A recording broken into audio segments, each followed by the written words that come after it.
Why is South Korea simultaneously the most advanced and most broken developed nation on Earth? Think about it. This is a country famous for K-pop, K-drama, cutting-edge technology and innovation. And yet it leads the developed world in suicides. It has the lowest birth rate on the planet. People are choosing not to exist rather than live there. The population is collapsing. The gender war is tearing society apart. And just recently, the entire region of Southeast Asia united against Korean fans in what became the largest cultural backlash Korea has experienced. In the next 20 minutes, you're going to discover something most people miss. South Korea is experiencing 5 interlocking crises, what we'll call the 5 diseases. A suicide epidemic that's the worst in the developed world, an escalating gender war that's splitting the nation politically, a beauty obsession destroying young people, a demographic collapse with the world's lowest birth rate, and a loss of international respect as Southeast Asia rises. But here's the thing, these aren't 5 separate illnesses. They're not independent problems that happen to strike at the same time. They're all symptoms of one underlying disease, a nation that compressed over 100 years of modernization into 40 years, created a hyper-competitive system with no safety nets, and now everything is collapsing simultaneously. Understanding South Korea isn't just about understanding South Korea anymore. It's a preview of what's coming for the West. The rise and the rupture. Let's start with the speed. In 1953, after the Korean War, South Korea was in ruins. Per capita income was barely $67. That put Korea on par with the poorest countries in Africa. Most families farmed just to survive. But then something extraordinary happened. By the 1980s and 90s, Korea became one of the 4 Asian tigers, the miracle on the Han River. Seoul's skyline lit up with skyscrapers. Tech companies exploded. A new middle class surged to life. For decades, the GDP grew at over 8% a year. Today, South Korea is the world's 15th largest economy. But here's the thing that matters. Japan did the exact same economic transformation. Japan went through modernization and industrialization at massive scale. The difference? Japan had 100 years to do it. Starting with the Meiji Restoration in 1868, Japan had over a century to slowly adapt its society as it changed. Korea did it in 4 decades. This matters because when you compress that much change into that little time, something breaks. Sociologists call it anomie. It's a state of normlessness. The old rules vanish. The village system collapses, the extended family disperses, traditional roles like the respected elder or the community leader disappear. But new rules haven't formed yet. People are left feeling adrift, without guidance, without anchors. Then came 1997. The Asian financial crisis hit like an earthquake. South Korea's economy collapsed under heavy debt. The country had to accept a $58 billion bailout, the largest in IMF history at that time. But that lifeline came with strings attached. Heavy restructuring, mass layoffs, and something shattered that millions of Koreans had trusted their entire lives: the promise of lifetime job security. People who had studied hard, landed prestigious jobs, suddenly found themselves unemployed and humiliated. The old deal was broken. Work hard, be loyal, get stability. That deal no longer existed. Secure jobs turned into short-term contracts. Young people had to fight harder for fewer opportunities, and suicide rates spiked immediately. What emerged from the wreckage was a fundamentally different society. A dog-eat-dog place where people compete desperately for shrinking opportunities. All while the traditional safety nets of family and community lay in ruins. This is the foundation everything else is built on. Disease number 1, the mental health apocalypse. South Korea now has the highest suicide rate of any developed nation. In 2024 alone, more than 14,000 people took their own lives. That works out to about 28.3 people per 100,000. 1 person every 37 minutes. And that number is rising. When most people hear about Korea's suicide crisis, they think of stressed students. And yes, youth suicides are heartbreaking. But the truth is, this crisis doesn't belong to just one generation. It cuts across the entire society. Take the elderly. Over 40% of seniors in South Korea live below the poverty line. Walk through Seoul, and you'll see old men and women hunched over carts of cardboard, collecting scraps to earn maybe $10 a day. These are the same people who built Korea after the war. They sacrificed everything for modernization. And now they're invisible, isolated, and broke. Then there's the youth. Suicide is now the leading cause of death for South Koreans between the ages of 10 and 39. Think about that. Not cancer, not accidents. Suicide. And Korea's youth suicide rate is roughly double the OECD average, making Korean teens some of the most at risk in the developed world. The pressure starts early and never stops. Students spend their days in regular school, then move directly to hagwons, private cram schools, where they drill math, English and test prep until near midnight. Every exam feels like it could decide their entire future. One bad grade doesn't just sting, it feels like a permanent mark. Like you failed not just yourself, but everyone who sacrificed for you. This brings us to something crucial that most Western people don't understand about Korean culture. In medieval Korea, entire villages would pool resources to send their brightest student to study for the civil service exam. Everyone sacrificed. The whole community invested in that one person. If he passed, the village shared in the glory. His success was their success. But if he failed, it wasn't just his loss, it was collective shame, and he was to blame. That mindset never disappeared. It just evolved. Today it lives in families, in schools, in companies. When you fail, you're not just disappointing yourself, you're dragging your entire family down with you. And here's where technology made it worse. Social media creates permanent records of failure. Cyberbullying turns private struggles into public humiliation. In Korea, your digital footprint is heavily tied to your real-world identity. So one online mistake, one cruel rumor, one bad clip can stick to your name forever, bleeding into school, work and family life. Add to this the constant comparison with peers. Every November, the entire country stops for the Sunyoung, an 8-hour marathon university entrance exam. Seoul falls silent, shops shut, banks close, the stock market opens late. Police race late students through traffic under an actual government policy. Because if you miss the start, the doors lock, and this one slip-up could ruin your entire future. Now compare this to Japan. Japan has a similar economy, similar overworked culture, similar housing costs. But Japan has no mandatory military service, and it has over a century of cultural time to develop social anchors. Company loyalty and neighbourhood ties gave people stability as society modernised. Korea had no such buffer. And there's one more thing unique to Korea: the division. No other modern country lives with a hostile twin, just across the border.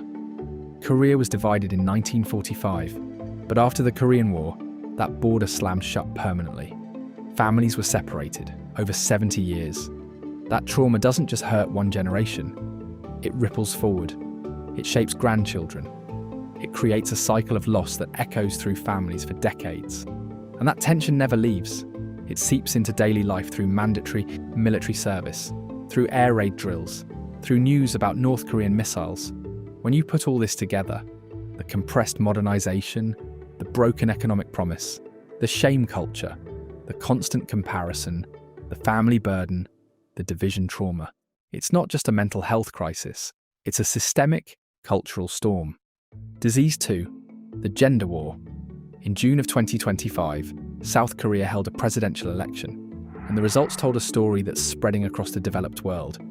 Roughly 3 in 4 young men voted conservative. About 3 in 5 young women voted progressive. That's nearly a 40-point gap, one of the widest gender voting splits on record. And this same pattern is opening up in the United States. We've seen a 30-point gap appear in just 6 years. Same in Germany, same in the UK. But Korea is where it went furthest. Korea is the preview of what's coming. To understand this, you have to understand the traps. For men, there's the mandatory military service. 2 years of your prime earning years gone, the opportunity cost is estimated at up to 10% of lifetime income. You come out of the military into a worse job market than when you went in. And then there's the housing system. The John deposit. Instead of paying monthly rent, you hand a landlord a massive lump sum, 50 to 80% of the apartment's market value. The landlord invests that money, earns interest, and returns it when you leave. It's essentially an interest-free loan from you to them for 2 years. The average deposit in Seoul is now around $480,000. A young Korean worker earning around $30,000 a year would need over a decade of their entire pre-tax salary just for the deposit. Buying is even more out of reach. About 1 in 20 young adults are living in goshiwons. Tiny rooms with shared bathrooms barely big enough for a bed and a desk. Working adults with college degrees and office jobs, living in boxes because the alternative costs $500,000. For women, the traps are different but equally suffocating. Despite higher credentials, more women than men hold degrees now, the earnings gap didn't reverse. Women face over 3 times the housework as men. And then there's the career cliff. The moment a woman has a child, her employment drops dramatically. The Career Development Institute found mothers face nearly a 45-point employment drop in the decade after childbirth. Why? Because raising a child in Korea costs about $800 a month. Even with subsidies, that's close to a fifth of typical household income. Mothers often drop to part-time to manage childcare. But it's not just the kids. In Korea, the burden of caring for aging parents and in-laws still falls overwhelmingly on women. More than 6 in 10 informal elder care duties land on daughters and daughters-in-law. So she's raising the next generation while looking after the previous one. And her husband just keeps climbing the corporate ladder. Both sides look at this and think they're getting punished. And they're both right. They're both losing ground against the same broken system. Housing costs, career cliffs, military service gaps. But instead of seeing the system, they blame each other. This anger got weaponized. In 2022, a politician named Yoon Suk-yeol built his base on young male grievance. He ran for president on an explicitly anti-feminist platform. He went on record stating that structural gender discrimination no longer exists in South Korea. His flagship promise was abolishing the Ministry of Gender Equality entirely. He captured nearly 3 in 5 young male voters and won by the narrowest margin in Korean history. But then in December 2024, this man, the champion young men had elected, declared martial law. The National Assembly overturned it in 6 hours. He was impeached. The Constitutional Court upheld it. And on February 19, 2026, he got a life sentence for insurrection. The snap election that followed told the real story. Progressives won. But the gender gap in the youth vote, still nearly 40 points. Both sides didn't change their minds. They just locked in their positions harder. And here's the devastating part. Every major policy Korea needs to address, housing, defense, immigration, demographics, runs into the gender war before it even gets a hearing. The system can't move because the people are divided. Disease 3, the beauty arms race. Korean men account for roughly 10% of the global male skincare market, but they're only 0.5% of the global male population. The average Korean man uses about 7 cosmetic products regularly. About 1 in 5 men in their 20s use makeup, foundation, and eyeliner on a regular basis. This isn't vanity, this is economics. In 1997, the same year the financial crisis hit, something shifted. Appearance stopped being about virtue and started being about survival. You see, Korea had transitioned from an agriculture and manufacturing economy to a knowledge-based economy. White-collar workers visibly earned more than blue-collar workers. Visual presentation became class signaling.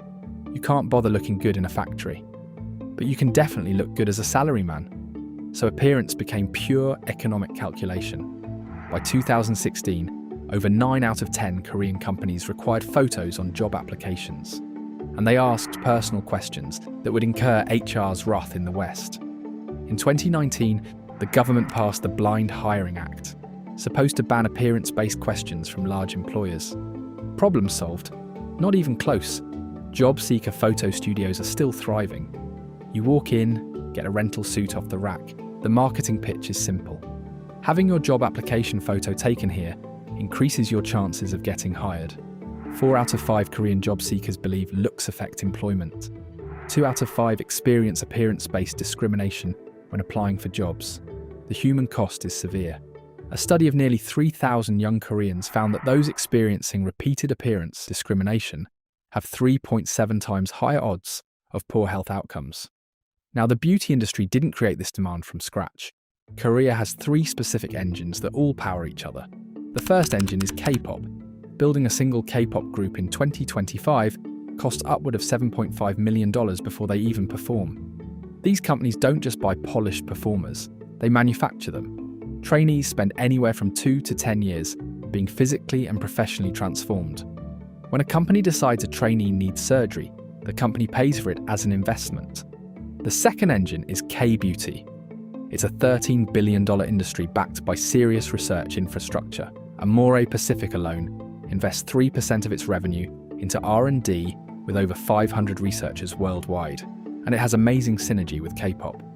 When BTS's Jin became Laneege's first male global ambassador in September 2024, the brand saw a 127% Black Friday sales surge. When NCT's Gino appeared in a pictorial in February 2025, social media searches spiked 357% year over year. The third engine is the plastic surgery industrial complex. Seoul's Gangnam district alone has over 400 surgery clinics. While the gender distribution is still 3 women to 1 man, the male segment is the fastest growing part of the market, growing more than 50% in the last decade. Korea now performs 13.5 cosmetic procedures per 1,000 people, the highest rate in the world. And here's the vicious cycle. Once everyone upgrades, the standard rises. Your investment doesn't give you an edge anymore, it just keeps you in the game. So the return on investment actually drops, forcing even more surgery, more products, more optimization. You're on a treadmill that keeps speeding up. The military service paradox is remarkable. Mandatory military service is supposed to forge real men through traditional masculinity. 2 years of discipline, hierarchy, physical training. And yet 7 in 10 servicemen use cosmetics by the end. Disease 4, the Extinction. South Korea's total fertility rate for 2025 was 0.80, marking a rebound for the second consecutive year from the 0.72 recorded in 2023. It's the lowest on the entire planet. That's less than 1 child per woman. The replacement rate to keep a stable population is 2.1. The US is panicking over a birth rate of 1.6. Japan is calling their demographic collapse a national emergency at 1.15, and Korea is at 0.72. Marriage numbers tell the same story. In 1996, there were about 435,000 couples getting married. By 2024, that dropped to around 220,000. Marriages cut in half in under 30 years. The average first marriage age jumped several years in a single generation. Women now marry around 34, men around 32. And here's the critical part. In South Korea, out of every 10 babies born, roughly 0.6 are born outside marriage. Compare that to the OECD average, where out of every 10 babies, roughly 4.1 are born outside marriage. Korea is dramatically lower, so when marriages collapse, births collapse with them. The government knows this is catastrophic. They've spent over $400 billion since 2006 trying to incentivize births. That's more than New Zealand's entire GDP spent on getting people to have babies. They tried cash bonuses for having kids, childcare subsidies, parental leave expansion. About 1 in 3 fathers now take paternity leave, a record high. And what happened to the birth rate? It barely improved. Why? Because you can't fix structural traps with cash. The trap for women is this. Childcare costs about $800 a month. A woman's post-career cliff salary barely covers it. So she stays home, or she drops to part-time. Her career is effectively over. Raising a child permanently damages your professional trajectory. Meanwhile, housing costs require a partner to afford. So leaving a bad marriage means financial disaster. The trap for men is this. A deposit costs $500,000. After military service, with a worse job market, and the whole system still expects him to be the provider, they look at this deal and realise it's a losing bet. So women are opting out entirely. The 4B movement emerged. No dating, no sex, no marriage, no children. It's not a preference, it's a structural response. Women looked at the gender war, the housing trap, the motherhood cliff and said, hard pass. And the moment women started walking away, a lot of men responded with rage. Some responded with nihilistic acceptance. But the marriage market didn't recover. It collapsed further. Disease 5, rising Southeast Asia, and the respect crisis. For 2,000 years, there was a hierarchy in Asia. China dominated. Korea and Japan ranked high, getting trade deals and military protection for staying close to Chinese culture. Southeast Asia was on the outer edge. Then everything changed. In the 1990s and 2000s, Korea and Japan rebuilt first. But something's been happening to the countries at the top. Japan grew less than 0.5% last year, and its population is projected to lose the equivalent of Canada's entire population by 2070. Meanwhile, Southeast Asia is rising. Vietnam's economy grew about 8% in 2025, over $100 billion in electronic exports. 2 out of every 3 AirPods on the planet are projected to be made in Vietnam. So is 1 in 5 iPads and Apple Watches. Indonesia banned raw nickel exports unless factories were built locally. Before the ban, they earned about $1 billion a year. After it, nearly $21 billion. Thailand brings in 1 million medical tourists a year. The Philippines is the world's call center capital, pulling in over $40 billion annually. 5 countries, 5 completely different strategies. And all of them are rising while Korea is slowing down. Then came January 31st, 2026. A K-pop concert in Kuala Lumpur, day 6 playing. Malaysian fans called out Korean fans for ignoring a camera rule. Korean fans escalated. They said Southeast Asians have no culture, that they're dependent on K-pop, that they should stop listening if they don't like it. So Indonesian fans clapped back with their own group, Nona, built outside the Korean system. Korean fans looked up Nona's music video, saw a rice field, and called it rice civilization. And that's when it crossed a line, because rice fields are culturally significant across the entire region. Indonesian and Malaysian fans united. Vietnamese and Thai fans piled in. When Korean fans couldn't win the argument, some started mocking how Southeast Asians look. Backlash went global. Southeast Asian users on Threads rallied for days. A camera lens rule turned into the biggest K-pop culture war in years. But it wasn't about cameras or K-pop or even day 6. It was about who gets to look down on who. And 700 million people decided nobody. They called themselves the siblings, and they've been dismantling a 2,000-year-old hierarchy ever since. Why it matters? South Korea went from $67 per capita to the 15th largest economy in the world, and it can't find a single reason for its population to want to live. That's the cost of the 5 diseases. But here's why this matters to you. Korea got there first, but you're next. Gender voting gaps are opening in the US, Germany, and the UK. Plastic surgery and self-optimization are exploding in the West. We're all optimizing ourselves into oblivion, just at different paces. The system isn't broken. It's working exactly as designed. And that's the problem. Understanding the system is the first step to changing it. Because macro crises are shaped by micro actions. How we treat each other, how we show up, how we build bonds. This matters more than you think. Korea is a preview of a choice we're all making. We can keep accelerating, or we can ask why we're doing it in the first place.